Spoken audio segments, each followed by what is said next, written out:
Hello everyone, দিনটা ছিল 25শে September রাত্রির। তো আমি আমার বরের কাছে দ্য বিখ্যাত শেফ রাহুল, আপনাদের রাহুলদার কাছে আমি কিছু খেতে চেয়েছিলাম রান্না করে। তো আমি বলেছিলাম, তুমি কিছু বানাও, আমি খাবো তোমার হাতের আজ রান্না। তো ও বলেছিল, কি খাবে বলো? আমি বললাম, তোমার যেটা ভালো লাগে তুমি সেটা বানিয়ে দাও, আমি সেটাই খাবো।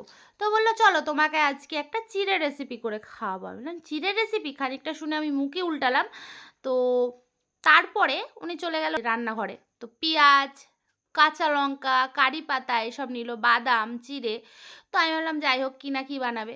তো তারপরে উনি দেখি কেটে কুটে কড়াইয়ের মধ্যে তেল দিয়ে ওটাকে পেঁয়াজ, বাদাম, কাঁচা লঙ্কা এগুলোকে নাড়তেই থাকছে, নাড়তেই থাকছে। তো কারি পাতা যেটা বললাম, তো আমার ভুলের কারণে এখানে কারি পাতাটা দেওয়া হয়নি, কারণ রাত হয়ে গেছিলো। তো রাত্রেবেলা তো গাছে হাত দিতে নেই, তো কারি পাতাটা তোলা হয়নি। কারি পাতা আমাদের বাড়ির গাছেই হয়।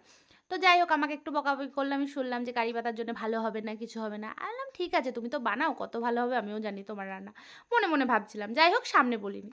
দুঃখ পাবে বেচারা মনে, এত কষ্ট করে রান্না করছে। তো রান্নাটা করার পরে আমি রান্নাটার কাছে গিয়ে দেখলাম চিড়ে, তারপরে বাদাম সব কিছু নিয়ে ভাজছে। তো মনে মনে ভাবলাম, আজকে আমার রাতের ডিনারটা শেষ, আমার জীবনের আজকে শেষ খাওয়া। তো যাই হোক, ও রান্নাটা করছে, আমি বললাম তুমি করো, আমি চললাম।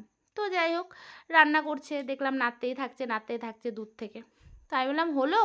বললো, লেবু আছে? আমি বললাম, হ্যাঁ আছে। তো তারপরে আমি বললাম, লেবু কী করবে? বললো, লেবু দেবো। আমি বললাম, যা বাবা, এর মধ্যে আবার লেবুও দেবে?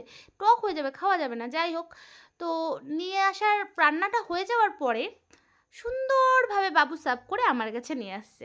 তো আমি তো মনে মনেই ভাবছি, আজ আমার জীবনের শেষ দিন রাহুল, এই জন্যেই তুমি আমার রাজি হয়ে গেছো প্রস্তাবে, রান্না করে খাওয়াবে, নাহলে তো কোনো দিন খাওয়াও না। যাই হোক, আমি প্লেটটা হাতে নিয়ে ভয়ে ভয়ে জিভ উল্টে মনে মনে ভাবছি, খাবো কি খাবো না। তারপর ভাবলাম খাই। তো খাওয়ার পরে আমি যেটা বুঝলাম, বস, একটা ব্যাপার আছে, সেফ সেফ আমার বরের ভেতরে এই প্রথমবার জানলাম। Love you boss.